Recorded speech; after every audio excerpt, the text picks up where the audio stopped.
It's first time on the Modern Renaissance Man. I'm not George Carlin.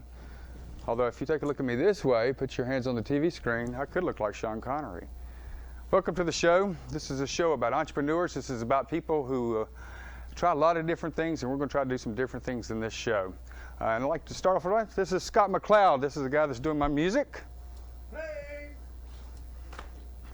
And one thing I was wanting to ask you, Scott, was have you heard that they're actually talking about another Coliseum in Charlotte? We don't need another one. You know, we are home to the Coliseum. Well, what I've heard was that the Sting are looking for a new home. So the city decided they're going to build a fourth Coliseum. Right now, the sponsor for the Coliseum, I believe, is scheduled to be Massengale, so that when we go in and watch the game, we'll have that warm and fresh feeling inside.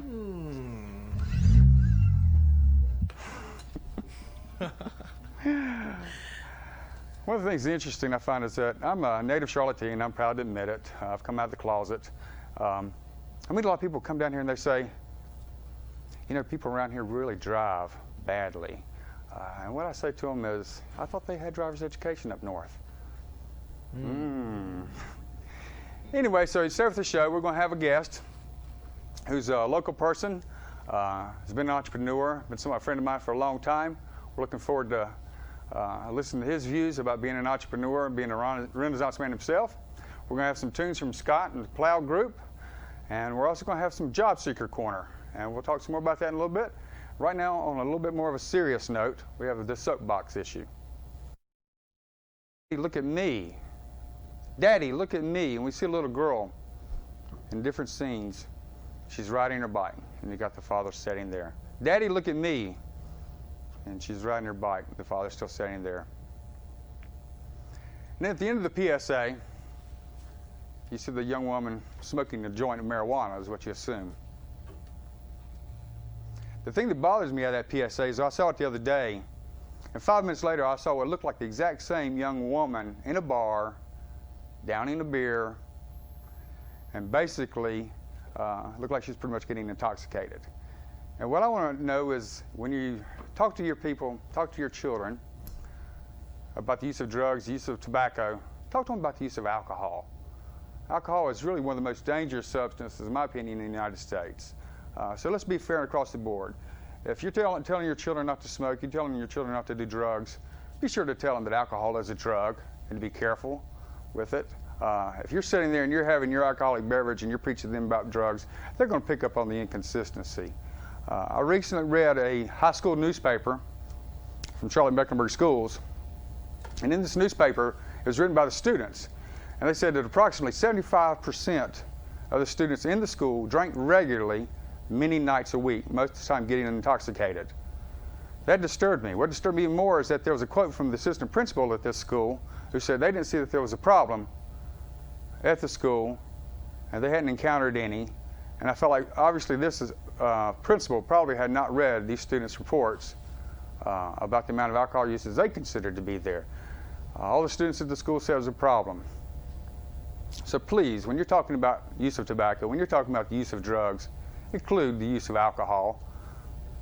Smoking kills smokers, but alcohol will kill others, and that's the way I feel.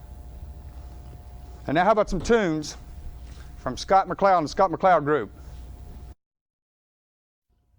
Okay, cool.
the group.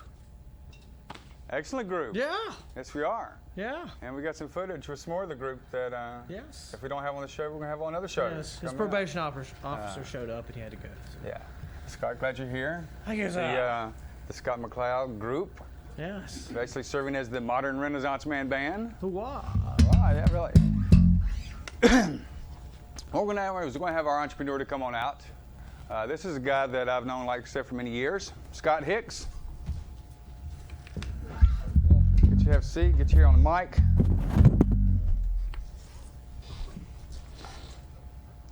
Scott and I go back basically about 16 years, thereabouts. He's a resident, was a resident of Charlotte, now he's basically a resident of Union County. Right there in the line, I think. Close. Real close. Are you? I'm a Mecklenburg County resident. So you're in the county. We don't want to slide on that. I know when I went out there, I knew I was on the edge. Excuse me. And one of the things that I've asked Scott to come here and be a part of the show is that when I met Scott 16 years ago, he was basically working at a small business. Within, I guess, a few months or so, you went to another small business. And the next thing I know, he was a small business and developing it. And you've been in business now 10 years, is that correct? It'll be 10 years this June, yeah, just 10 in a years. couple days. And you're in the auto sales business. That's correct. Scott's married, his wife Kimberly, and he has 2 twin boys, I believe that are 9 years old, is that right? They're 8. 8, and that's 8 in Carson May. and Tucker. And Corson, excuse me. That's okay. And I spelled it right. That's his all right. mother's maiden Hopefully, name. once I remember that. Hopefully, he won't get me for that one. Anyway, one of the things that we recently had a conversation about that really intrigued me was you talked about the issue of switching into being a car salesman with integrity and ethics. And I'm telling you what you sort of told me the other day. What's your thoughts there about could you be a car salesman and have that? Yeah, at one point it was actually somewhat of a dilemma. I guess it's necessary to preface it with that I had lived a sort of a 60s burned down the mission existence up to a point, and had sold many things, and cars being one of the primary things. And at some point my life changed, and there came this place where I had to decide whether to stay in the field I was in, and I realized that there may be some questions about ethics and the way I had lived my life, therefore done business. And I was able to resolve that. I actually found out that I did better, and business was better, and people were happier, life was better, the product was better when I operated from a point of spiritual principle versus the alternative. As we sometimes find in this business especially, car dealers, independent car dealers have a sort of a bad rap. I think some of it's due to the nature of the inventory, but of course, you know, it takes all kinds to float the boat, if you will. So yes. We're talking from that spiritual thing, man. That sort of leads into the topic I really wanted to discuss in a way with you out of this in the first session. Scott's going to be with us for a couple sessions here, hopefully, if we can work it out. Was this the thing about motivation, leap of faith? Here you were working, you know, you're making some income. What's the motivation, and what was the point that you said, I'm going for it? You know, or did you just beat it to death, or did you just go for it? So tell me something about that. I wouldn't say I'm a particularly adventurous person. Obviously, money is always a consideration in business. I think that's largely or partially why we get up in the mornings. But I had reached a point, excuse me, where I found myself complaining a lot.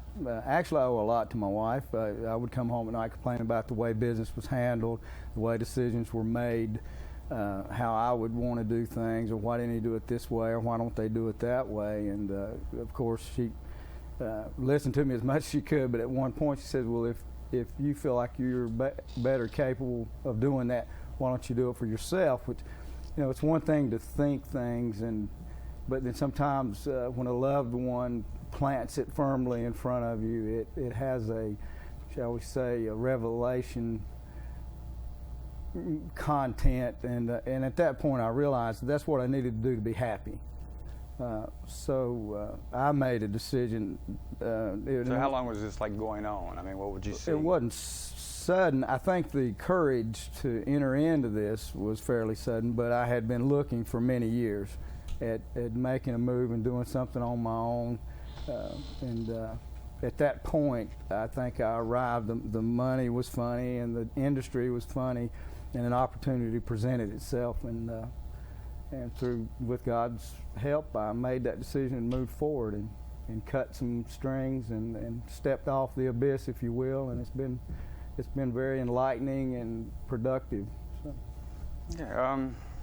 Having been in this industry, the auto sales industry, then for at least I know 16 years. Without, say, going back to some of the wilder youth days, tell me about some of the other diverse things. You were telling me some the other day when we chatted, some of the other diverse jobs or activities and things that you've done and gotten into. Yeah. Sometimes my language colorful. I always say I've been a China fleet sailor, a house painter, and a bartender, so it kind of comes with the background. But I have done a little bit of everything. I was raised in a retail business and watched my father run a business. And then, of course, a lot of what I did was in my search for other things. Life circumstances guide you or put you in a situation. You do what you have to do, you do what you need to do, you do what you're drawn to do. But I've always, or mostly, worked with the public in one way, size, shape, or form. So what'd you do in the Navy? I was what's known as a China fleet sailor. Some people call them, the Marines call us deck apes. It was the tail end of Vietnam. It was largely a construction type of thing. We, the worst thing to do is swab the decks and bail out the bilges, but also you do refueling ops, helicopter operations. We were Amphib Force Command Ship for 7th Fleet, so you've seen the pictures of them pushing the helicopters off the rear of the ship. Those were some things that I was involved in. Primarily, my job was small boats. We would drop the boats and go get the people that had dived out of helicopters into the water. But on a daily basis, I think the most exciting thing was refueling, highline, bosun's chairs. We're always hanging from something, dangling from somewhere. And I found out then how much I love the sea. I'm a bit of a romantic. And, how long were you in service? 2 years, 9 months, and 11 days. Your DD 214 tells you that. It's the only reason I know. This was a time when it wasn't really popular to be in the service, and yet I found it exciting, and we did a lot of things. I was in did 2 Westpacks, where you go to the South China Seas, which is the Vietnam area, Hong Kong, Singapore, Japan, and back. Now, talk about the bartending thing. What got you there? Let me grab this water. Bartending was, I had moved to California and was fascinated with the area, and employment was difficult at the time, so I had the opportunity. So I went to school, became a bartender. It was dealing with the public, so I enjoyed it. Excuse me. I always think that one way I was successful in that particular area. They loved my accent out there, so that helped me get a few jobs. Was good at making drinks too? Yeah, hey y'all, they loved it. Around here, it's no big deal. You weren't born in Charlotte, though, right? You were. I was born in Union County Memorial Hospital, and my family moved here almost immediately. So I'm almost a native, but not quite. Yeah, stone's throw distance there. Stone's throw. Yeah, Monroe. We talked about that the other day. Monroe. That's right. Go out Monroe Road. So what did you probably enjoy the most? Okay, here you're selling cars, and at the car dealership, I know you get into things of diagnosing trouble with the car. I see you raise a hood, get stuff fixed, send it off. You don't necessarily take the time to fix yourself because you don't, but you're good at diagnosing. I see you managing a business. Business is looking like it's getting ready to. It's on that verge of a next jump. Sounds pretty exciting what I've seen of it. So that's back to that leap of faith. Do you make that next leap to expand? Well, what did you enjoy the most? What's been your most enjoyable occupation or activity? I think largely the building of something, regardless of what it might be. Mine happens to be the automotive industry, but it starts and ends with the people. There's something involved in the sales process of selling a car And that's my favorite thing. With people, there's an emotional connection that occurs when two people are able to meet on a level of trust, and you sense it. It's a gut level thing. It's in somebody's eyes. You feel that you can reach an agreement with someone because you think that they'll at least be up front with you. And it works both ways. That's something I don't think the buying public generally sees, is that it is a two-way street. We're looking to trust and understand, and they're looking to trust and understand. So that's my favorite part, is dealing with in the sales process and with folks and gaining their trust. The other is to build, and in building trust, you build a business. My goal was to not just have a car lot per se, but to build an environment where people could go and understand what they were doing, where they could be educated in the process rather than a smoke and mirror thing that so often you see in car sales. And this building of a business with the people involved, the employees too being integral. Finding people that you enjoy working with and knowing about their lives and helping them achieve their goals as best you can, still within the framework of that business. Yeah, I know with the sales guys that work for you, I've just watched them. It's interesting how they basically tell it like it is, and then I've seen you that tell it like it is to the customer, and this is how the status of the car, and this is what we can do for you, and just right up there in the front, and I see the response back from the people. I've observed that. I think it works. I'm a firm believer in reality sales. I've been told otherwise, and yet have found that people are drawn to the simple fact that they know what they're getting, they know what's happening, and they're able to make their decisions, shall we say, with less trepidation. Mm-hmm.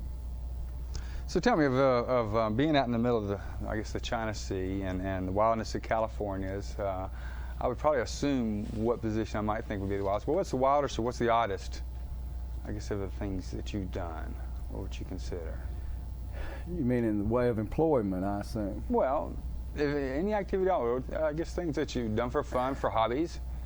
I guess for some reason the thought came to mind as we left California when I got out of the service. Those are formative years. We were young men with nothing but wide open horizons, and a buddy and I decided, as everybody made the mass exodus from Southern California, as there were 20 or so of us separated from the ship at the same time, we decided to hitchhike across country. So in 1975, a friend and I hitchhiked from San Diego to Port Clinton, Ohio, where I got to see his life, how he grew up, which was on Lake Erie in the north, fishing village, and that was all real exciting. Everything from a van driver that had come down from the Alaskan pipeline named Bubba, that took us a very, very long way, and to this boy's home, and then thumbing down from there, hitchhiking from there down to Charlotte.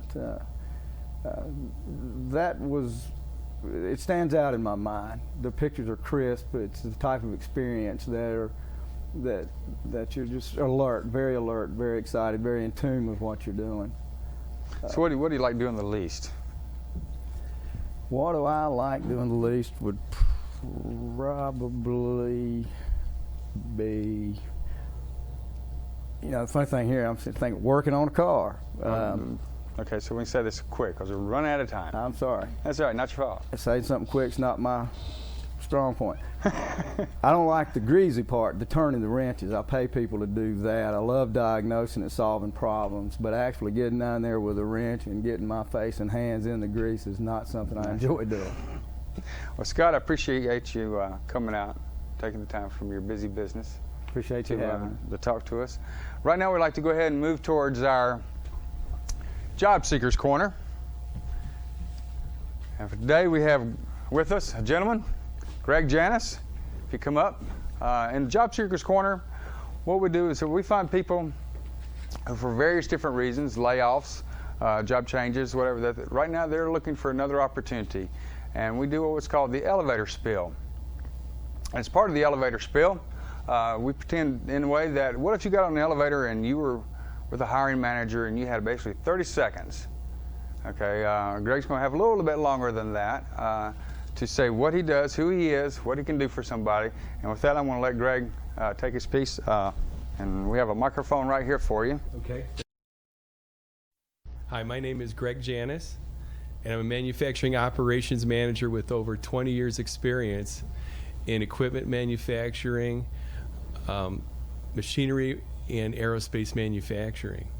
I'm experienced with all aspects of machining, fabrication, assembly of complex products. Most recently, I was a vice president of manufacturing for a small manufacturer of automatic equipment serving the restaurant industry. I had full P&L responsibility for operations, materials, quality, and customer service. If you needed a manufacturing manager that can increase your on-time delivery, that can reduce your product costs, and through the implementation of lean manufacturing skills, then I would like to meet with you and tell you how this can be accomplished. Once again, my name is Greg Janis, and you can contact me at gregjanis@earthlink.net. That's GREGJANIS @earthlink.net. Thank you. Thank you.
Of the Modern Renaissance Man, what we'd like to do is have some other job seekers.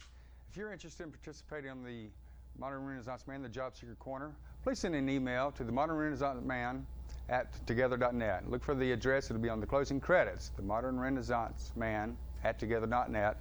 Just put some underscores in between each word. Also, if you know somebody, a man or a woman, who you consider to be a modern Renaissance person, or an entrepreneur, please likewise send their name. Maybe we can get them on the show so they can share some of their experiences, some of their excitement, and help some others who might have some fears of wanting to make the leap of faith and move forward with a new career or a new business of their own. And send that once again to the website, the email site, is the Modern Renaissance Man at together.net. And wrapping up the show right now, I'd like to thank particularly my musical co-host, ScottMcCloud of the ScottMcCloud Group. I'd like to thank my guest, ScottHicks. for showing up with us. I'd like to thank our job seeker, Greg. Glad you come out. You really look good. And hopefully you'll hear something on that.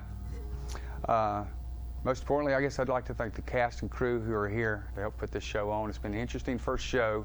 I think we did an excellent job, and I know I thoroughly enjoyed it. Dano, you're the man. Jennifer and sweet girl Kate, glad you're here. And tune in again. We're on the first and third Fridays of every month at 8:30 p.m. I'm Ben Copeland, the Modern Renaissance Man. Have a good evening.